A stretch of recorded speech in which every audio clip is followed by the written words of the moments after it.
Squad. Welcome to our third annual Video-a-Day Debruary. My name is Deborrah Cooper. I host the Debsterism Channel here on YouTube. In this third event, we're still celebrating women's life and love and women's empowerment, but the focus is a little bit different. What I want to do on these next 29 days is set out in the introduction video for this series. I'll link to it so you can see it if you haven't already. But what this video, the first one, is going to do is kind of lay the foundation for what's going to follow the rest of the month. Every other video is going to tie back to these, I don't know, we call them Deb's 12 commandments, but what we ain't going to do no more in 2020. And let me, kind of go over these and get you familiar with the direction that I want to take the programming for this month. So number one, you're going to say, I will, accept that what you see is reality. Too many of you want to second guess. You don't recognize what you're seeing at all. And you think that things will change, it's going to get better, that, he didn't really mean it, that you misunderstood, that, and he comes back saying, well, baby, please, baby, please, and all that old stuff, then you want to change your stance based on his representations. And then in spite of what's in your face, showing you what this man is, you want to say, well, he said. You're going to stop doing that. You're going to stop doing that. You have to accept that you cannot change a man. No amount of loving him, cooking for him, cleaning for him, having his kids, begging him, pleading him, explaining, none of that is going to change who and what that man is. And you need to accept that. Accept it. Okay, and if he's not doing it for you, he's not meeting your needs, you're miserable, you're unhappy, you have to have the courage to move on from that situation. Okay? That's who and what he is. Just accept it. Number two, you're going to eradicate the words, and I hate these two words, hope and potential from your vocabulary. Now, unless you're dealing with somebody who's a teenager, now you're 18, 19 years old, and you guys are just getting out of high school good and starting college and stuff, well, they still can, work on some potential, and there might be some reason to hope that they come through because they're still kids. Okay, those are still children. You talking about somebody in their 20s, 30s, 40s or older, and you like, well, I hope he's going to be the man I want him to be, and I hope he's going to change, and he has the potential to do this. If I just love him hard enough and push him hard enough and do all these things for him enough, then he's going to become the man that I want him to be. He needs my support, my encouragement, my money, my time, my body, my energy. And then he's going to become this great and wonderful thing. And a lot of them will set you up to tell you that. I want you to refer back to rule number one. And I want you to be like, no, we're not going to do that. So hope and potential out in 2020. Number three, you are going to get your grown woman on. Okay. That means you're going to own stuff. You're going to own what it is that you want. You're going to own who and what you are. You're going to stop trying to hide and pretend to be something that you're not in order to get people to like you or to think that you're going to, coerce some man into being with you if you present yourself the way that he wants you to be. All right. You're going to say what it is that you want. You're going to say what it is that you don't want. You're going to have the courage to do that, and you're going to stand behind your statements. Okay. What that means is you're not going to say, well, if you cheat on me, I'm going to leave you. And then he cheats on you and you stay. Okay, because you just taught him that you don't mean nothing you say, that he can do whatever he wants to do, and he doesn't have to pay any attention to you because you're not a grown woman. You're not owning who and what you are and, what you want in your life and in your relationships. You're not doing that, okay? So you have to be able to tell him what it is that you want for your life, what do you want for a relationship, if you want to be married in the future or now or later, whatever, if you want children or not, own it, okay? Be who you are. Have the confidence to state your case and just put it out there. Okay, now he could either say, yeah, that sounds like a good program. I'm on board with that. Or he'll say, no, I want something else. In which case you let him go because that's not the man for you. Okay, I don't care how nice he is and what other things he checks on your list. That's not the man for you. Okay? You got to understand that. Number 4, you're not going to let yourself get carried away with romantic fantasies of happily ever after over some D. We call it getting sprung. Stigmatized is another favorite word. So many women think, okay, because that's good, you think that you can magically mold that into a full-blown relationship, or even worse, a marriage. That never works. It never works. I mean, it's great that you have that in common, that you have all these fireworks and all this stuff, but there's nothing there. There's no foundation upon which to build a solid relationship that's going to weather the storms of ups and downs and ins and outs that every couple has. You guys, I mean, that's a very tenuous connection.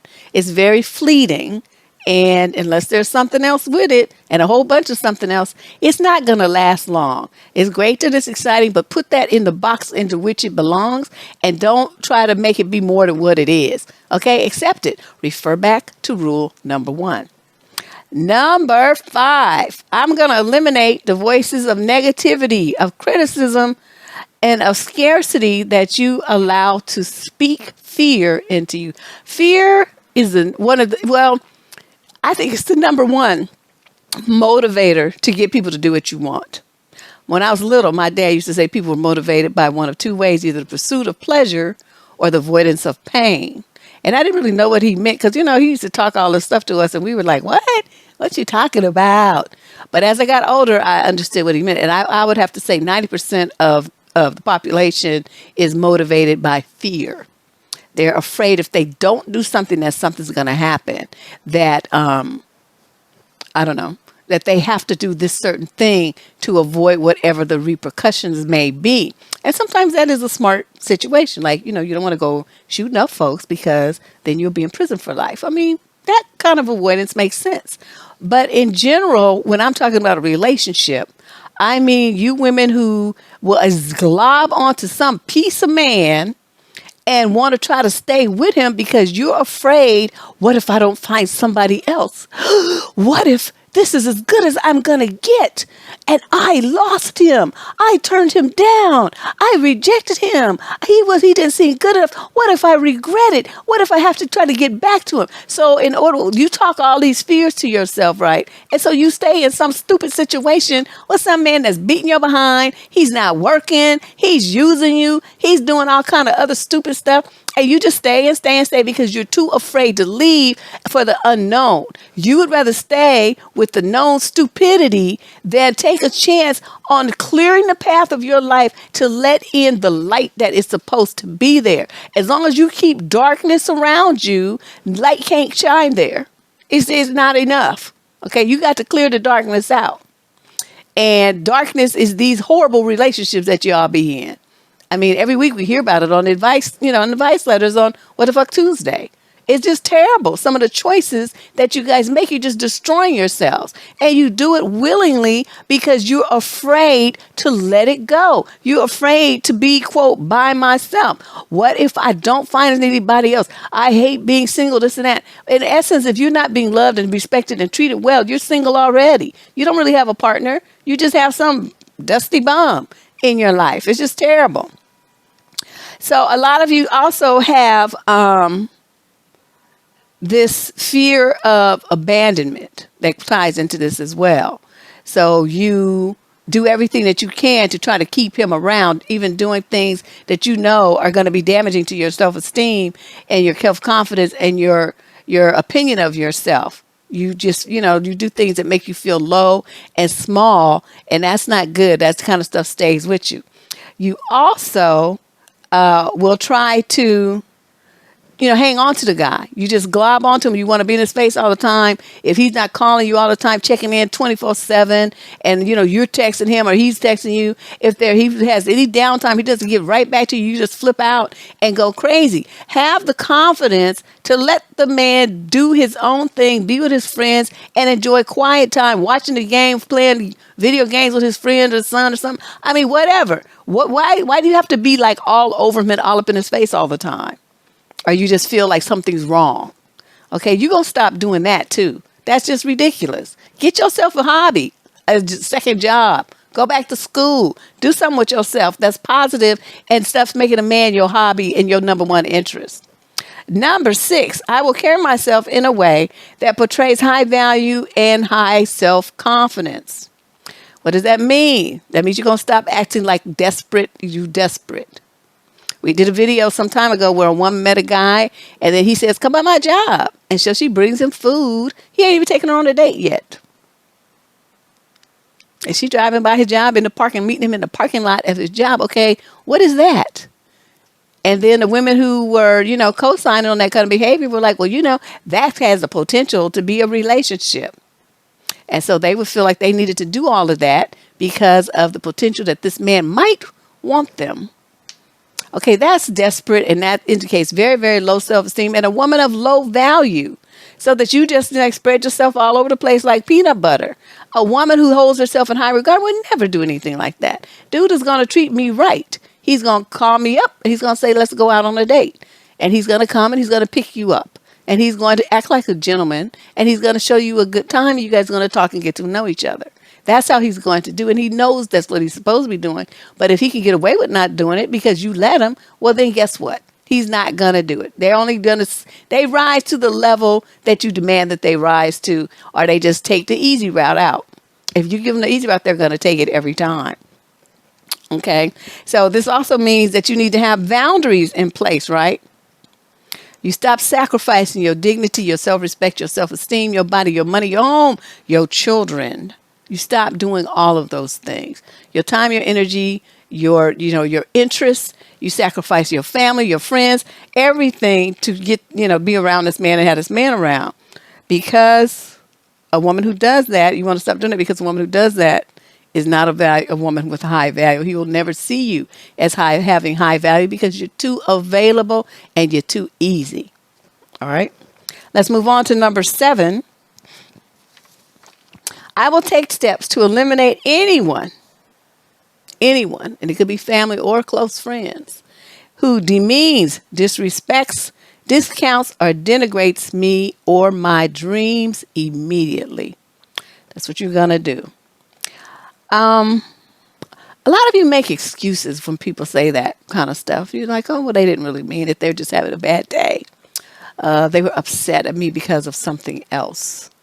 They're, I don't know, whatever, jealous or something. But you don't really put any firm boundaries in place to remove that person from having any further influence or impact on your dreams or your life or your choices. You continue in a relationship with them and allow them to continue to treat you this negative way, so that every time you're in a situation around them, they're beating you over the head and dismissing you and putting you down, putting down your dreams, putting down your accomplishments, putting down your choices. They're doing, everything about the way that they interact with you is negative. And for some reason, a lot of you really have a hard time letting go of people like that.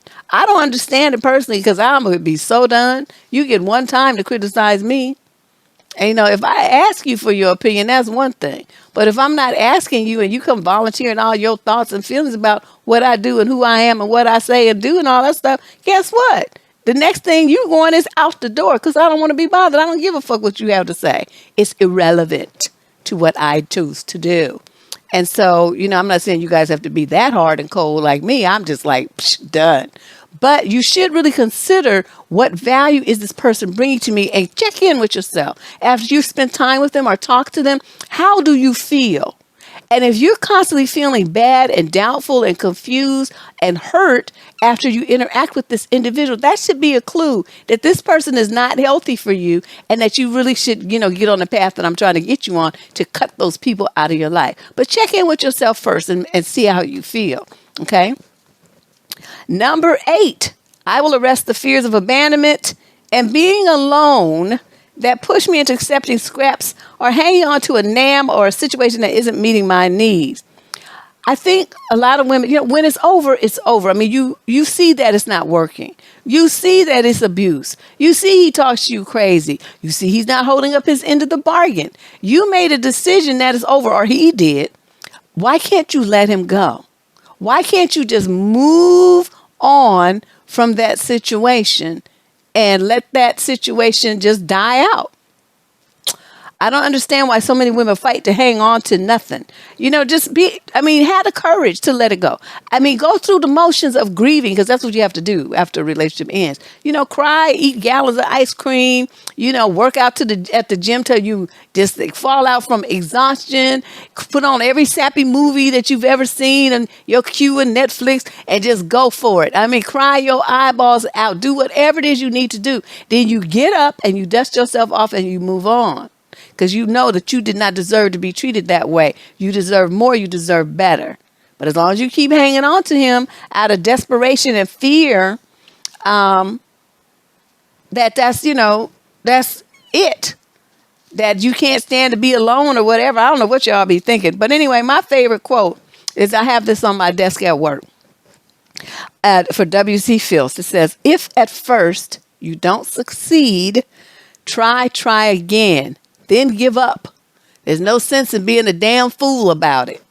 That's one of my favorite quotes.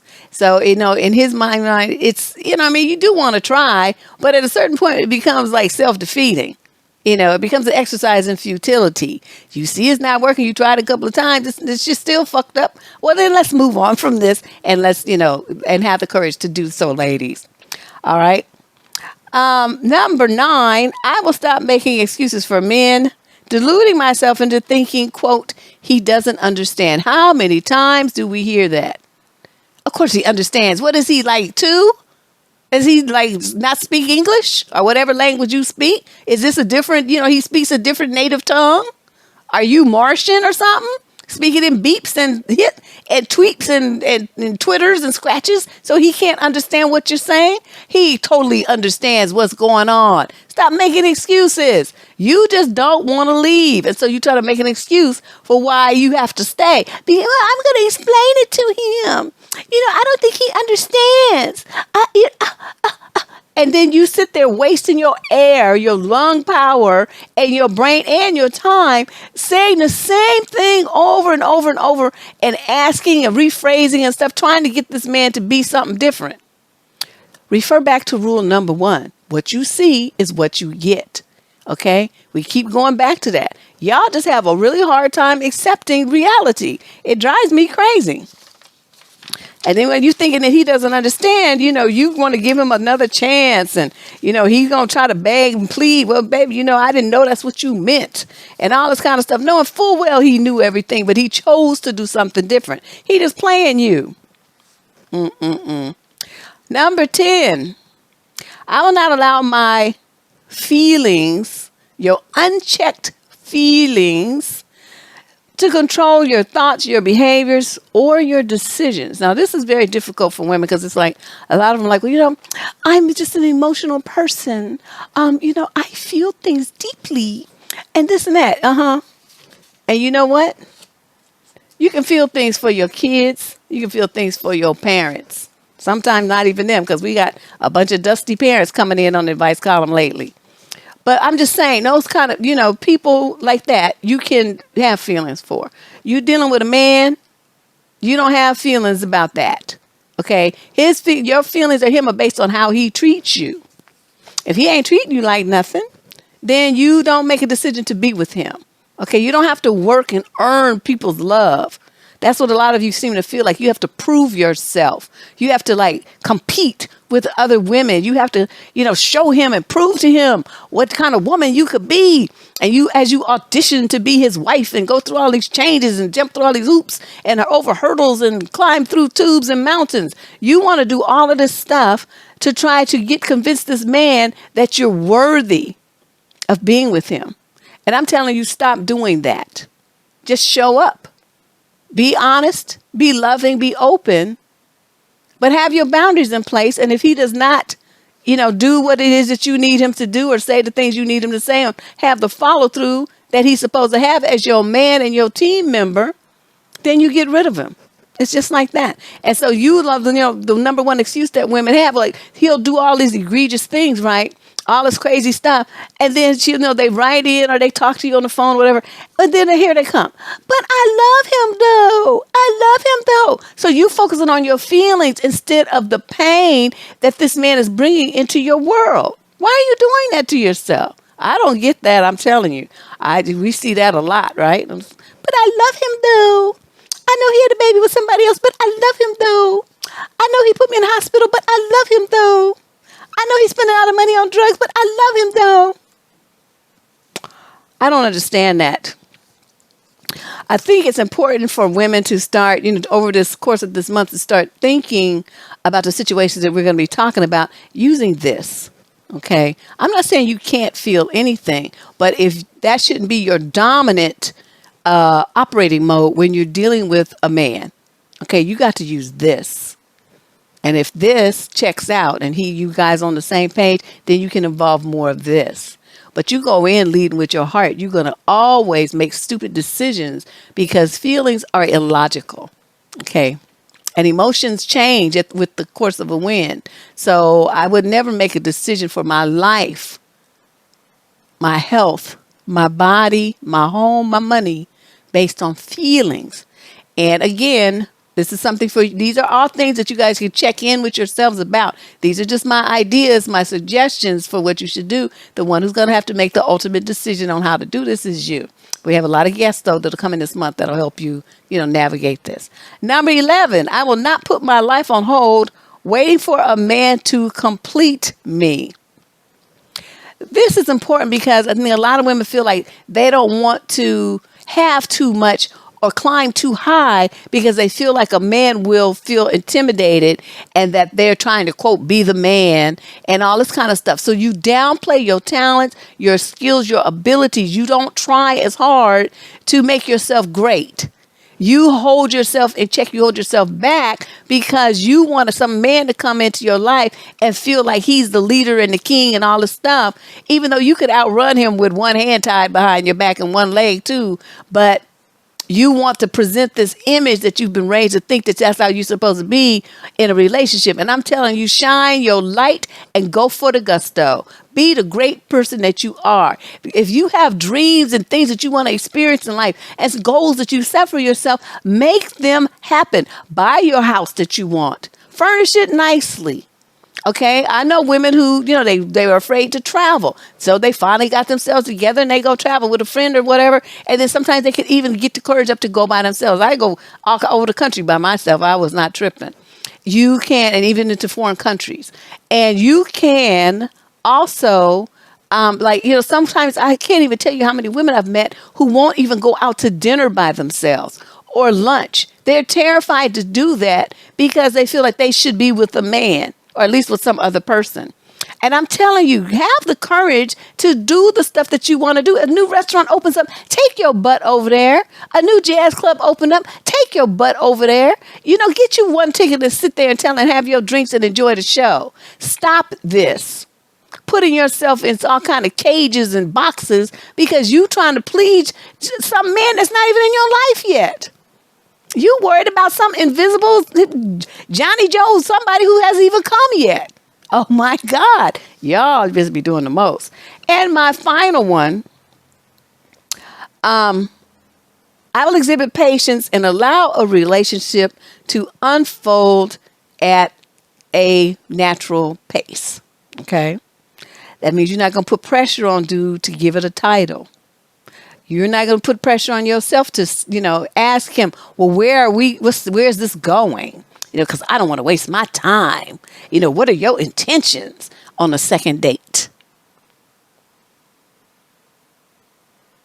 Are you telling the man, well, I want to get married and have a baby, and my clock is ticking and this and that on the third date? Y'all be doing too much. This is why I said you need to be dating 2 or 3 dudes at the same time. And then you won't feel that kind of pressure to be focused in on one and trying to put him in a box and label everything. Okay. You don't be feeling pressure to make him want to be your man and have a title and stuff after one kiss, after one date, after you sleep with him one time. You think that you got laid down with no relationship and you get up and now you have one. It doesn't work like that. And if you are a grown woman, you have to be able to separate what you do with someone physically from what you do emotionally. And if you can't do that, then don't sleep with nobody. Okay, don't do it. if you don't have that kind of, ability, just know yourself. Okay, make a choice that's in your own best interest. That's all I'm saying, and you won't, have this issue. Yeah, I think the main thing there is, a lot of you are so anxious, and some of you move forward and you want to propose all kinds of stuff. I see women just jumping ahead and doing too much. If you are in a situation with a right kind of guy, he's going to be all over you. He's going to be pursuing you because he wants you. He wants to be around you. He wants to talk to you. He wants to look at you. He wants to touch you. If you feel like you have to chase a man down and pin him down and beg for him to see you and all that stuff, you with the wrong dude. That's not what you should be investing anything emotionally in. That's a very casual situation, and if that's not what you want, then just move him out the way because he's not investing anything in you. It's just something to do. Recognize it for what it is. Okay. So I think in closing, what I want to sum this up is for you guys to feel like you're going to go forward this month and in the future after that, fearlessly living your life. Excuse me. Setting the boundaries that you need to have in place and going for your dreams, make your dreams come true. Have the courage to do all that. All right. We got a lot of great stuff coming up for the rest of Debruary. This is just laying down the foundation for what's coming. I think you guys will really enjoy it. There's going to be a lot of eye-opening guests, some fun stuff too. But I really want you to listen to this and think about how you could start putting some of these 12 rules into action, where you've messed up, okay, and how you're going to make your life in 2020 different, how you're going to make different choices that are more in your best interest, okay? This is Deb Cooper from SurvivingDating.com. Thanks for watching. I'll see you real soon.